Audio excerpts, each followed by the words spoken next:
we'll go ahead and get started here.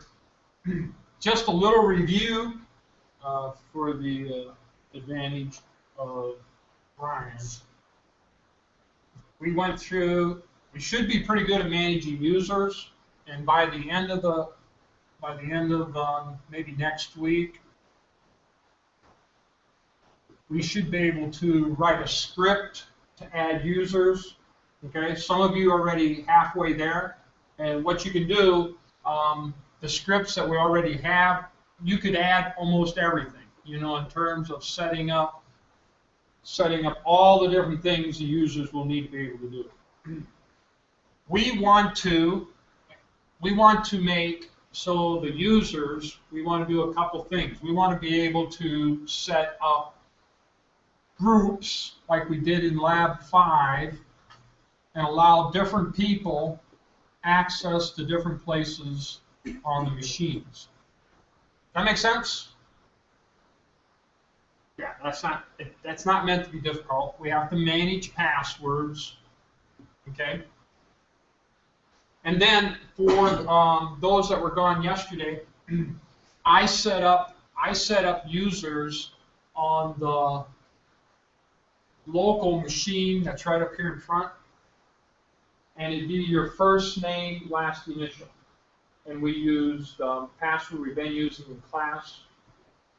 I'm not going to say it out loud.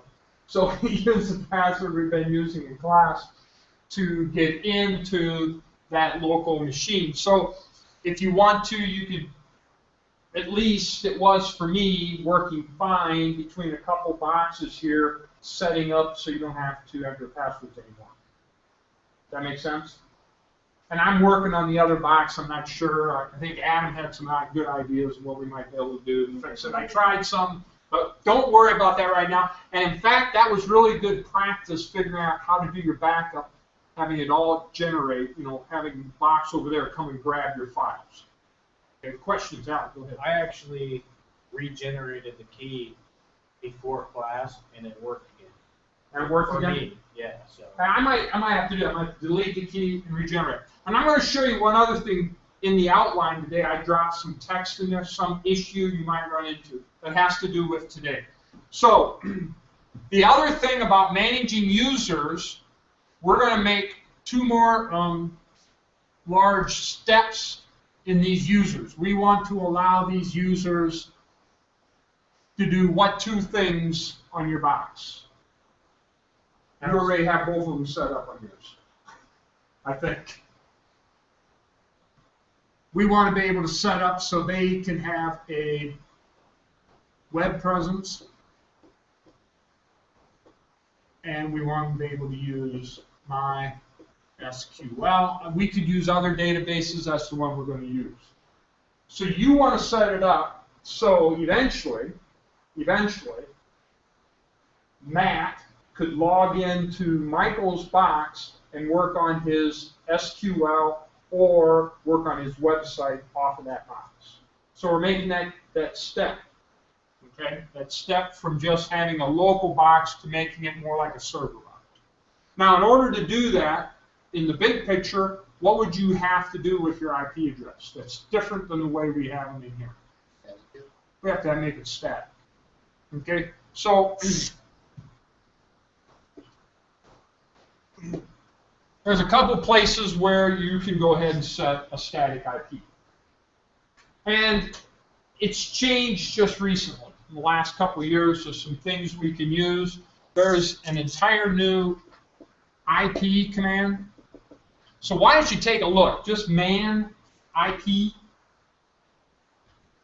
Everybody with me? Just so you get a wide range of things. So you can, a simple thing, you could go IP, I believe it's address show. I'm not real up on my exact commands of that. Doesn't that work? IP address ADDR show. Gives you a little more of a look like you might see in a Windows machine. Okay? Are we good? People following me here? So I'm going to show you some links, and we'll demo a couple things on the machine. This is important so that eventually, if we were to draw this picture here,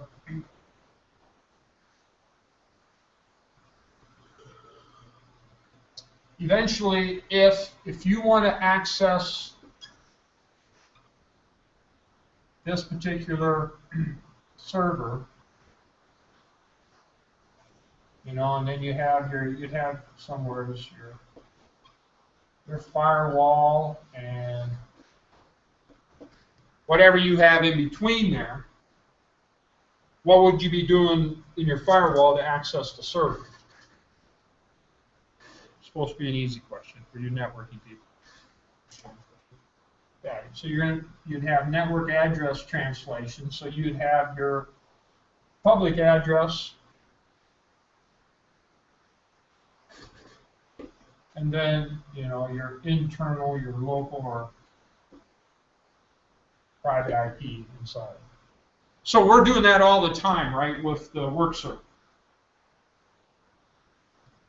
And so if you want to connect to your specific machine in here and not go through that proxy, right, we would have to make sure it got a static IP and then match that up here. We good? Yeah, this isn't anything mind-boggling. So our goal by the end of next week, it would be to have some fairly good servers running here, and we have lots of chances to test it right here in the room with the other students. So let's take a look at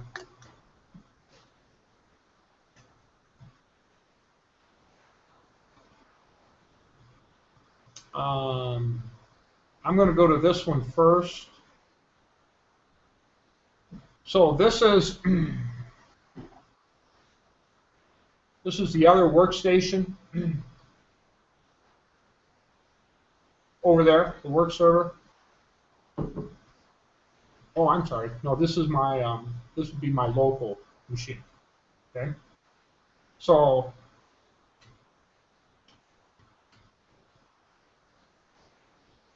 right, IP address show, and you can use that same command to change the IP address of a particular interface.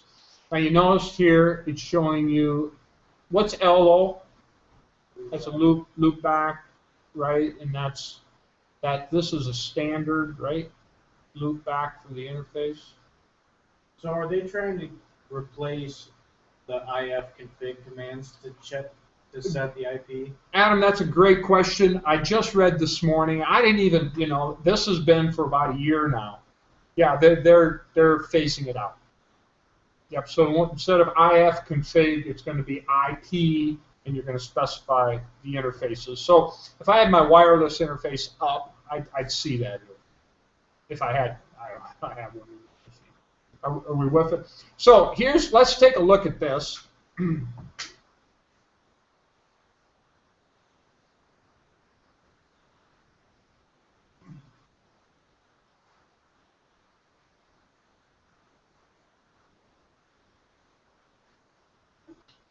Let's go back here and let's take a look. We want to go to this one. I'll go to the outline. Okay.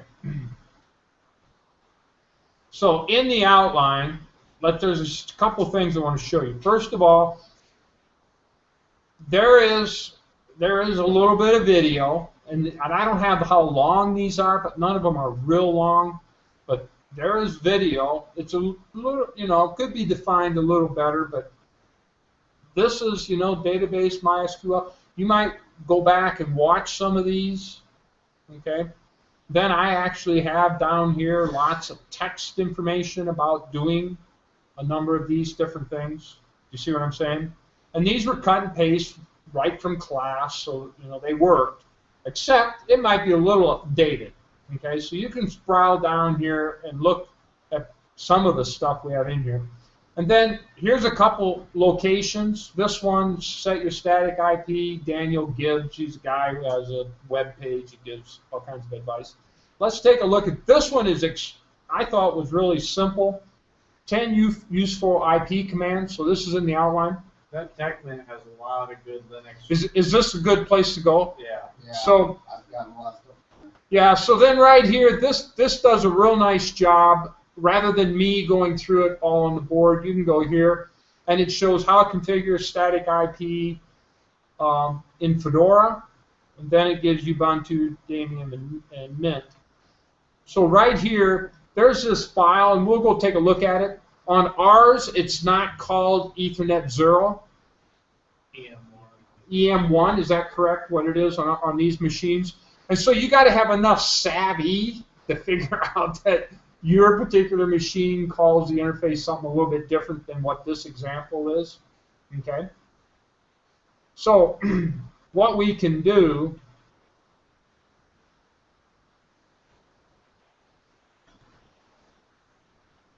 so I'm going to go back to this one and show you an example here. So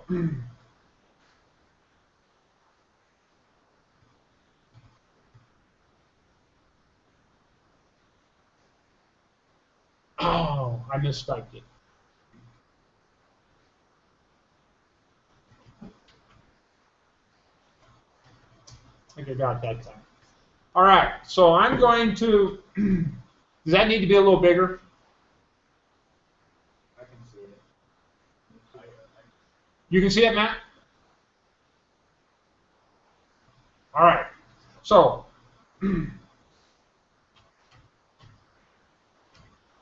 etc directory, a lot of really valuable stuff in here. Okay, there's a directory in there.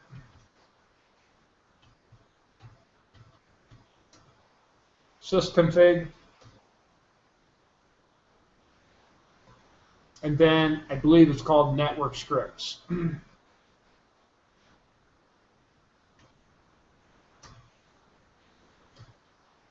Then here at the top,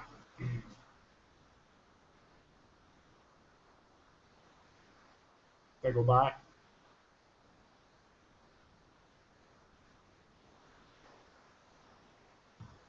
there we go. IFCFG-EM1.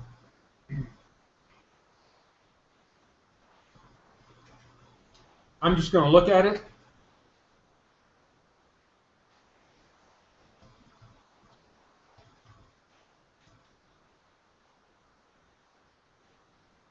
And I'll move that up a little bit. See it there? So this is how it's done on the box in the other room. You with me? So what we did, if you look at yours and your machine, this should say DHCP. Now, if you'll notice yours is much bigger, and you'll notice you have in yours the DNS set statically. Okay?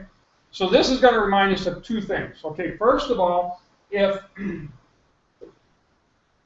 you're going to change this, what should you do first? Make a backup. Very good. And I know, Adam, you mentioned it in some of your texts. I was reading through some of your labs you turned in. You want to make a backup. How do you make a backup of it? CP, the name of it, then give the name again and put a little something on the end so that you know that was an original backup. Because if things go awry, something doesn't work at all, you could always go back to the one you know it was working. You got it? That's really important. So then in here, you can literally set these up. And I believe they show that in that site. Okay? We don't have to set it statically in here, but that's only because we know the DHCP is not going to switch it on us. That makes sense? But otherwise, if it was going to be a server, what would you do? You'd make sure you set it static. Okay?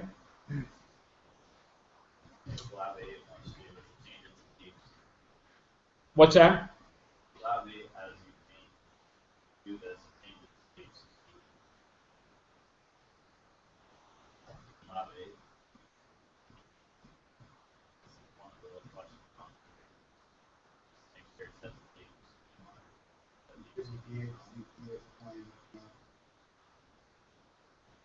Yeah, so you just leave it. It's supposed to be DHCP for now. But if we're going to make it, when we do the group work, okay, when we do the group work for the project, which will start next week, okay, we'll work on a little bit each day next week. We'll take a look at that right now too, and we'll record that so we can see what that is, okay? I'm more concerned that you put in that lab where to find this stuff, okay? So that you have some record of it, so you could set it statically. Yeah, I was looking at that one. It looks like most of it we already did. Yeah. Like, yeah, kind of. Okay.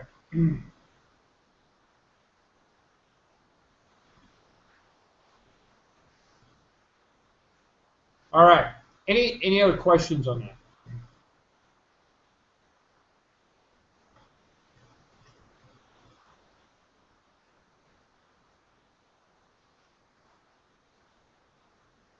All right. So then, here's where you see it. They give you everything there to configure. Except you have to be bright. You know, you have to make sure you have the right interface. That makes sense when you find it. And this link is in the outline. Then they give a bunch of other things here. How to assign an IP address just from the interface. Okay, you used to be able to do this. We used to do this through ifconfig. Now you can do it with IP address add device, and then you give the correct device. Okay, and they show how to do it with sudo, check IP address, sample output, remove, enable network interface. You want to put an interface up or down, check the route, IP route show. I bet they did that on purpose just to keep it opposite of what a router is. Get it? Show IP route in a router. You know, I'll bet some. You know what I mean? I bet they did it opposite on purpose. Add a static route. You know, if you want to point at somewheres. Some people end up doing that if they have a game console that they're running on a different network and they use the machine. They use their computer. I know my son did that a long time ago. And he would set a route in there so it knew anyway. Remove a static route. Persistent static routes. You have to go in and change the network scripts route for that particular interface. You can add a default gateway if you don't have it. One thing about that, when you add the default gateway, it doesn't, I don't know if it has to wait a little bit and it'll fill it in, but the one that's in there has a metric of 1024, and when you add one, the metric is 0. So I don't know if there's a switch that you can change that or if it would do it automatically once it figured it out. I would bet there's a switch. Great question. We might cover that offline though, in a little bit. Let's take a look at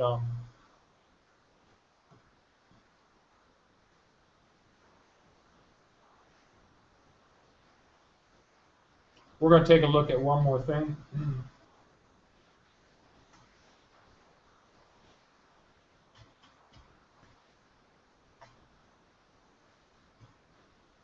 Angel, you know, they're doing a bunch of maintenance this weekend. So what you have to do is make sure you get your midterm, the link to your midterm, and put it somewhere. Everybody understand that? I'll show that to you here in a second. What's that? It should. Right. You should have it in your account. So we did through your link that you gave us? Yes. The only problem would be is if you don't use your Google account. You got to keep track of where the link is. Get it? Like if you've never used your Google account. So you should be fine. Does that make sense? You should be fine. Yeah. You won't be able to, you might have to wait if you're going to turn some stuff in. You know what I mean? You might not, Angel might not be available during those time periods over the weekend. So, I can see, so for the midterm, you fill this one in. Everybody got it? Don't open this one up and then make a copy to your account to where I can't see it. Just fill this one in. And we want to try to have that all squared away by Monday. And if you run into some issues, we're going to take, everybody clear, we're going to take a small in-class test on Tuesday. And it'll cover some of the things in the midterm. You will not have to write an entire script, but you should be able to set up a short, like a command line script, or at least a short script to run it at a certain time. Probably that night. Get it? And then you'll have to create another user and just a couple, and probably create a group and put somebody in a group. It won't be real long, but you should be able to do everything that's in the midterm. Everybody with me? Because we didn't take the midterm in class, I need to verify that those capabilities. You with me? Questions on this process? You should be working on this. We don't have much else to do today, so you have plenty of time today to work. Same. So the link that you sent us in the email is good to use to fill in. Yes. Stuff? Okay. That is good.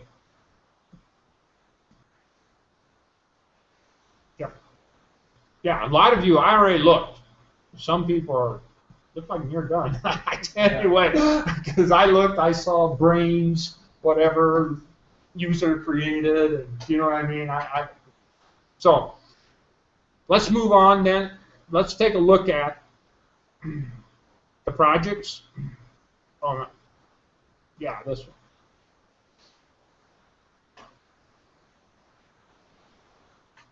I have a Google site that we might put some stuff on, or we might not. We're not going to create 4 machines. What we'll do is we'll probably create 2 Linux machines. So actually, probably 1 server, 1 workstation, and 1 laptop. We'll probably do 3. And I usually bring a laptop from home. Guys can kill disk it, and then that one's probably one of the harder ones to do is getting the laptop to work smoothly because it's an older one. You might have to. Last year they had to use, I think, Fedora 17 or Fedora 15 to get it to work. So they did a little research first. All right. So basically, it's a group project. At the end, you're going to evaluate a peer review of 5 points of the total, 50 points. Okay, you'll review how people did, and then most groups they divide up the duties. You basically are going to create a server, create a workstation to connect to the server, and or we might create 2 servers. Then do the documentation, make sure it's all clear. What we do it on, you guys can think about that. I like to do it for nonprofit, small business nonprofits. Come up with a small solution and how that would work. I got one in mind, but so we'll decide on that on Monday. And then are you going to specify like what databases to make in the MySQL, and what tables you want in there, and things Right. like that? When we decide the business. Okay. The business I have in mind is church records. It's not very complex, but yet it'd be really nice to have a database of the people and then a table of their givings. And we wouldn't get really elaborate because it'd take too long to do a really nice job of that. But that'd be just a good one, and then a little bit of the correspondence they could do. The table of the what? Offerings. Yep. You know, people give money to churches, that's how they function, you know what I mean, the offering. I mean, most churches have some way of doing that. Is this like Catholic version where they write down how much you make a year, how much you have to give or whatever?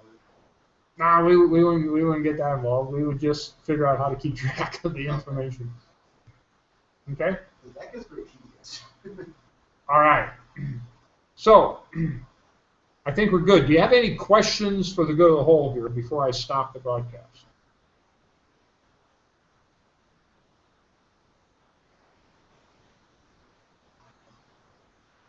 All right.